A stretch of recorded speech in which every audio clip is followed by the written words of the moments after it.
Obreiros da Vida Eterna. Quarto livro da coleção, A Vida no Mundo Espiritual. Ditado pelo espírito André Luiz e psicografado pelo médium brasileiro Francisco Cândido Xavier. Capítulo 12. Excursão de adestramento.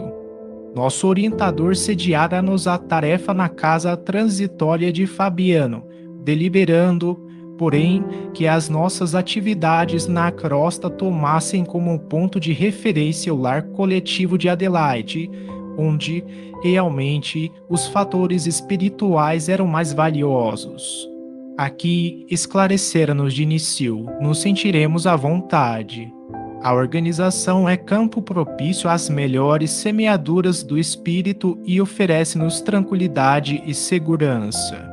Permaneceremos em comunicação contínua com o abrigo de Fabiano, para onde conduziremos os recém-desencarnados e condensaremos todas as atividades possíveis, concernentes aos outros amigos, nesta amorosa fundação. De fato, aquele refúgio de fraternidade legítima era, sem dúvida, vasto celeiro de bênçãos. Diversas entidades amigas operavam na instituição, prestando assistência e cuidados.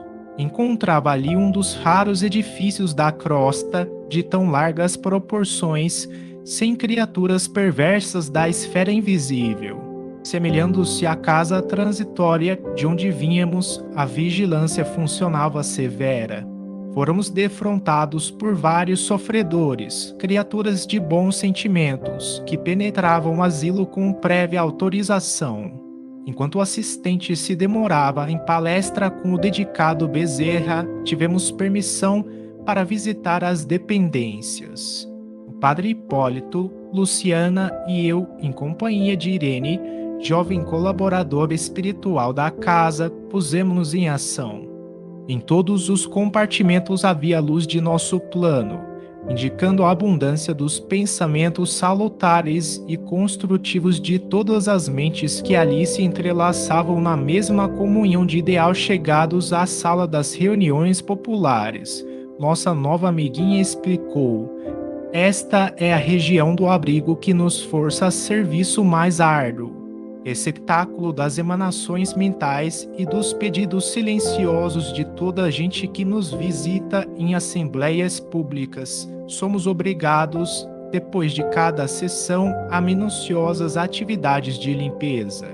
Como sabem, os pensamentos exercem vigoroso contágio e faz imprescindível isolar os prestimosos colaboradores de nossa tarefa, livrando-os de certos princípios destruidores ou dissolventes. Tentando intensificar a conversação esclarecedora, aduzi: imagino a extensão dos afazeres. Há suficiente pessoal na cooperação? Sim, respondeu, a legião dos colaboradores não é pequena. Somos levados a servir dia e noite em turmas alternadas. Temos sessões de assistência aos adultos e às criancinhas. Deslumbrava ali, porém, tão grande número de trabalhadores de nosso plano que, por momentos, graves reflexões me afloraram ao cérebro. Tanta gente a contribuir, apenas no sentido de amparar algumas dezenas de crianças desfavorecidas no campo material? Estabelecia paralelo entre a fundação de Adelaide e a casa transitória de Fabiano, notando singular diferença. Lá, os rigorosos serviços de sentinela, o gesto de energia, a atenção do pessoal verificavam-se em virtude das necessidades inadiáveis de certa quantidade de infelizes desencarnados, para os quais a caridade constituía lâmpada acesa, indispensável à transformação interior.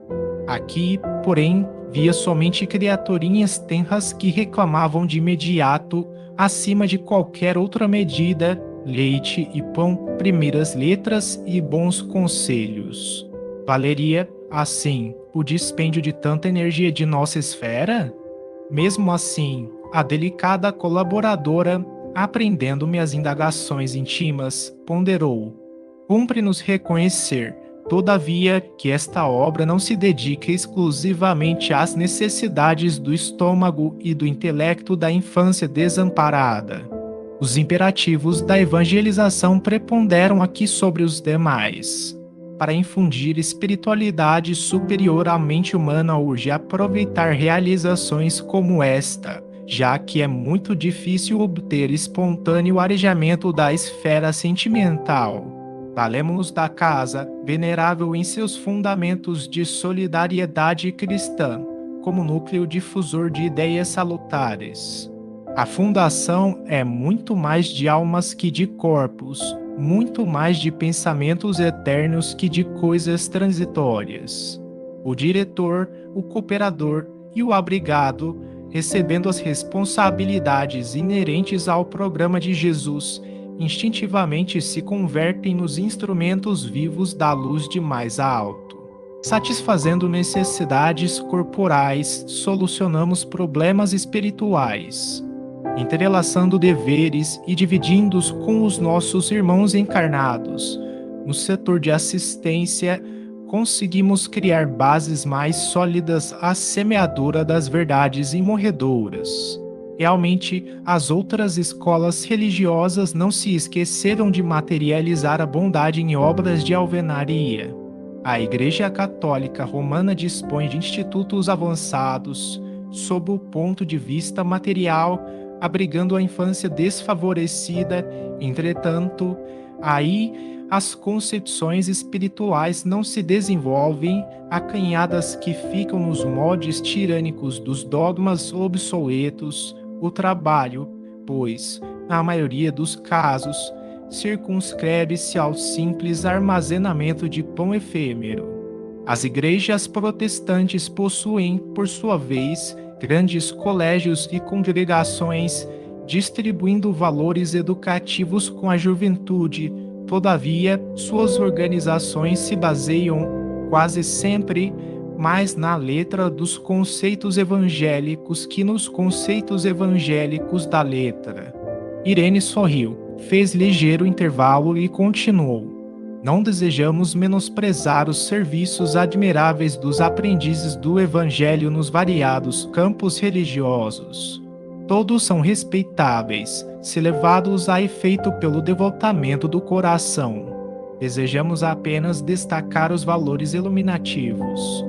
Nos primórdios da obra cristã, não faltavam prestigiosas providências da política imperial de Roma a fim de que os famintos e esfarrapados recebessem trigo e agasalho e até mesmo preceptores seletos, filiados a famosos centros culturais de gregos e egípcios. Porém, no intuito de incentivar a obra de legítima iluminação do Espírito, Simão Pedro e os companheiros de apostolado obrigaram-se a longo programa de socorro aos infortunados de toda sorte. Nem todos os seguidores do Evangelho procediam das altas camadas sociais do judaísmo, como Gamaliel, o venerando rabino cujo intelecto desenvolvido encontrou o Mestre.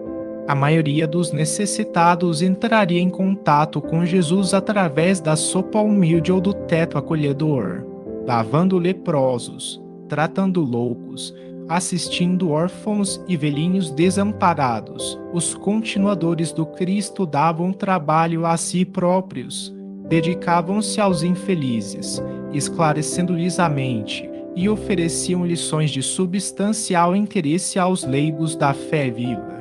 Como não ignoram, estamos fazendo no Espiritismo evangélico a recapitulação do cristianismo.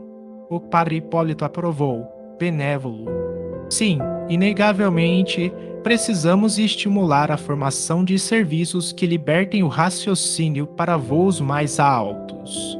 Dentro de nosso esforço, prosseguiu Irene, com lianeza, o imperativo primordial consiste na iluminação do espírito humano com vistas à eternidade. Urge, no entanto, compreender que, para a obtenção do desiderato, é imprescindível fazer alguma coisa. Onde todos analisam, admiram ou discutem, não se levantam obras úteis para atestar a superioridade das ideias. Por isso, nossos mentores da vida divina apreciam o servo pela dedicação que manifeste a responsabilidade. O necessitado, o beneficiário, o crente e o investigador virão sempre aos nossos centros de organização da doutrina. E toda vez que exercitem o serviço cristão pela mediunidade ativa, pela assistência fraterna, pelos trabalhos de solidariedade comum, quaisquer que sejam, apresentam caracteres mais positivos de renovação, porque a responsabilidade na realização do bem, voluntariamente aceita, transforma-os em traços animados entre dois mundos, o que dá e o que recebe. Como veem, a luz divina prevalece sobre a benemerência humana, porque esta, sem aquela, pode muitas vezes degenerar em personalismo devastador, compreendendo-se, todavia, em qualquer tempo, que a fé sem obras é irmã das obras sem fé. Continuou Irene em sua brilhante argumentação, ensinando-nos, vivaz, a ciência da fraternidade e do entendimento construtivo. Ouvindo-a, percebi, acima de toda preocupação individualista, que a difusão da luz espiritual na crosta terrestre não é ação milagrosa, mas edificação paciente e progressiva. As casas de benemerência social, sobre as águas pesadas do pensamento humano, funcionam como grandes navios de abastecimento à coletividade faminta de luz e necessitada de princípios renovadores. Passei a ver o estômago dos pequeninos em plano secundário, porque era a claridade positiva do Evangelho que inundava agora minha alma, convidando-me à contemplação feliz do futuro maior. Caíra a noite e continuávamos em companhia da estimada irmã que nos apresentava a instituição, comentando-lhe, com oportunidade e sabedoria, o salutar programa. Observamos os serviços espirituais que se preparavam ante a noite próxima. Aqui eram cuidadosas preceptoras desencarnadas que reuniriam as crianças nos momentos de sono físico e ensinos benéficos. Acolá eram benfeitores diversos a buscarem irmãos para experiências e dádivas preciosas, nos círculos de nossa movimentação. Refundi minha apreciação inicial, enxergando mais uma vez, naquele instituto, a abençoada escola de espiritualidade superior, pelo ensejo de semeadura divina que proporcionava aos missionários da luz. Decorrido longo tempo, já à noite fechada, o assistente Jerônimo convocou-nos ao serviço. Irene acompanhou-nos à Câmara de Adelaide, onde o nosso dirigente se encontrava em conversação com outros amigos. Foi breve nas determinações. Após ouvir a nova amiguinha que se colocava à nossa disposição para qualquer concurso fraterno, recomendou a Luciana e a Irene trouxessem a irmã Albina, ao passo que o padre Hipólito e eu deveríamos conduzir Dimas, Fábio e Cavalcante àquele compartimento, de onde seguiríamos para a casa transitória de Fabiano, em excursão de aprendizado e adestramento. Ambos os grupos partimos em direção diversa. Utilizando a volitação, com maestria, Hipólito interrogou-me, bem-humorado.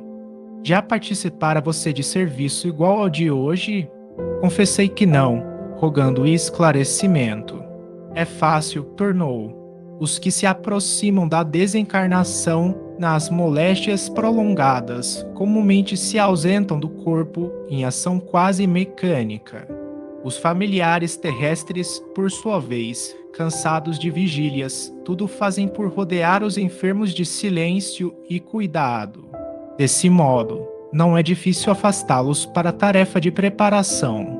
Geralmente, estão hesitantes e enfraquecidos, semi-inconscientes, mas nosso auxílio magnético resolverá o problema. Conservar-nos-emos nas extremidades, segurando-lhes as mãos e, impulsionados por nossa energia, volitarão conosco sem maiores impedimentos. Recebi a explicação com interesse e, em breve, penetrávamos a modesta residência de Dimas. Aliviado por injeção repousante, não encontramos dificuldade para subtraí-lo à atenção dos parentes. Notando-nos a presença, sondou-nos a disposição fraterna e perguntou: Ó, meus amigos, será hoje o fim? Como tenho suspirado pela libertação? Não, meu caro, acentuou Hipólito, sorrindo, é preciso tolerar mais um pouco. O descanso, porém, não tardará muito. Venha conosco. Não temos tempo a perder. O sacerdote recomendou-me tomar a dianteira e, de mãos dadas os três, rumamos para o rio em busca da moradia de Fábio.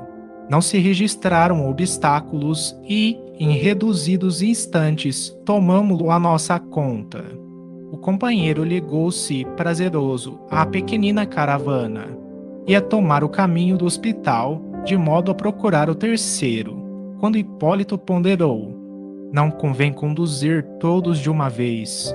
Cavalcante permanece em grave desequilíbrio, exigindo cooperação mais substancial. Em vista disso, buscá-lo-emos na segunda viagem. Lembrando-lhe os desvarios, não tive recurso senão concordar. De regresso à câmara de Adelaide, encontramos os demais à nossa espera. Irene e Luciana haviam trazido Albina para os trabalhos preparatórios. Sem perda de tempo, demandamos a grande casa de saúde, em busca de Cavalcante. Hipólito adivinhara. O doente mostrava-se muito aflito. Bonifácio, ao lado dele, cooperava devotadamente conosco para desprendê-lo temporariamente do corpo oprimido. O enfermo, no entanto, se deixara tomar por horríveis impressões de medo, dificultando os nossos melhores esforços. Após trabalho ingente de magnetização do vago e em seguida a administração de certos agentes anestesiantes, destinados a propiciar-lhe brando sono, retiramo-lo do corpo, que permaneceu sob os cuidados de Bonifácio. Em minutos rápidos, punhamo-nos de regresso. Com a aquiescência de Jerônimo, alguns amigos dos enfermos a acompanhar-nos iam à casa transitória. Dos 5 doentes, Adelaide e Fábio eram os únicos que revelavam consciência mais nítida da situação. Os demais titubeavam, enfraquecidos, baldos de noção clara do que ocorria. O assistente organizou a corrente magnética, tomando posição guiadora. Cada irmão encarnado localizava-se entre 2 de nós outros, almas libertas do plano físico, mais experimentadas no campo espiritual. De mãos entrelaçadas, para permutar energias em assistência mútua, utilizamos intensivamente a volitação, ganhando alturas. Adelaide e Fábio, algo habituados ao desdobramento, assumiram discreta atitude de observação e silêncio. Os outros, porém, comentavam o acontecimento em altos brados. Ó grande Deus!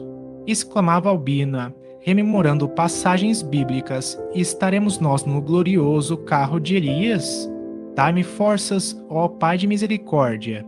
Expressava-se Cavalcante de alma opressa. Falta-me a confissão geral. Ainda não recebi o viático. Não me deixeis enfrentar os vossos juízos com a consciência mergulhada no mal. Suas rogativas sensibilizavam-nos os corações. Dimas, por sua vez, balbuciava exclamações ininteligíveis, entre assombrado e inquieto. Atravessada a região estratosférica, a ionosfera surgia-nos à vista, apresentando enorme diferença por causa do afluxo intenso dos raios cósmicos em combinação com as emanações lunares. Espantado, Dimas perguntou em voz alta: Que rio é este? Tenho medo. Não posso atravessá-lo. Não posso. O impulso magnético inicial fornecido por Jerônimo era, no entanto, excessivamente forte para sofrer solução de continuidade ante tão débil resistência, e o grupo avançou sem recuos, até que, muito além, alcançamos o asilo de Fabiano, onde a irmã Zenóbia nos acolheu de braços carinhosos.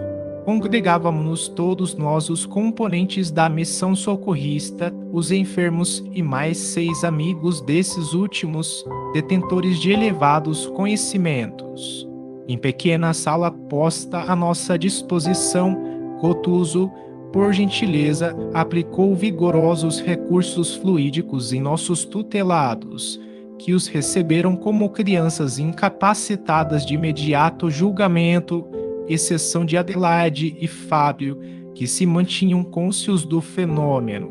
Em seguida, o prestimoso Jerônimo tomou a palavra e dirigiu-se a eles, comentando: Amigos, o concurso desta noite não se destina à cura do corpo grosseiro, posto agora à distância pelas necessidades do momento. Tentamos revigorar-vos o organismo espiritual, preparando-vos o desligamento definitivo, sem alarmes de dor alucinatória.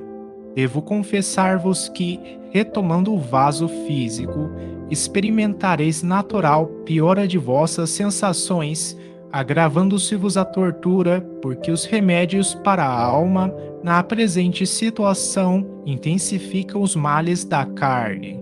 Certificai-vos, portanto, de que as providências desta hora constituem ajuda efetiva à libertação. De retorno ao antigo ninho doméstico, encerrada esta primeira excursão de adestramento, encontrareis mais tristeza no terreno da crosta, mais angústia nas células físicas, mais inquietude no coração, porque a vossa mente, o processo das recordações instintivas, terá fixado, com maior ou menor intensidade, o contentamento sublime deste instante. Preparai-vos, pois, para vir até nós, solucionai os derradeiros problemas terrestres e confiai na proteção divina. Logo após, verificou-se breve intervalo, durante o qual permaneceríamos à vontade. O assistente fora rápido nas explicações, esclarecendo-nos que condensava os assuntos em curtas sentenças, atendendo à incapacidade mental dos beneficiários, impotentes ainda para penetrar o sentido das longas dissertações. Com efeito, os companheiros recebiam parcialmente o alentador aviso. Eram atingidos pelo socorro magnético positivo, mas as ideias que faziam do acontecimento eram muito diversas entre si. Cavalcanti, com a expressão ingênua do menino, chamou-me em particular, indagando se estávamos no paraíso. Sentia-se aliviado, feliz. A alegria enorme banhava-lhe o coração. Contente, reconfortado, acentuava: Não será que o céu? Não consegui fazer-lhe sentir o contrário. A Albina lembrava as cenas bíblicas em suas interpretações literais do texto sagrado. Depois de observar o nevoeiro exterior, circunspecta, perguntou a Luciana se aquela era a casa do Senhor, mencionada no capítulo 8º do primeiro livro dos Reis, em vista da nuvem de matéria densa que cercava a paisagem. Dentre os espiritistas, Adelaide e Fábio entregavam-se à reserva feliz da oração, mas Dimas, embriagado de felicidade pelo provisório alívio, abeirou-se, curioso, do padre Hipólito e inquiriu se a zona representava alguma dependência aventurosa de Marte. O ex-sacerdote esboçou largo sorriso e respondeu, complacente: Não, meu amigo, isto aqui ainda é a Terra mesma. Estamos muito longe dos outros planetas. Trocamos inteligente olhar, que traduzia bom humor. Antes de nossas considerações, talvez desnecessárias, Jerônimo interveio, acrescentando: O plano impressível da mente grava as imagens dos preconceitos e dogmas religiosos com singular consistência.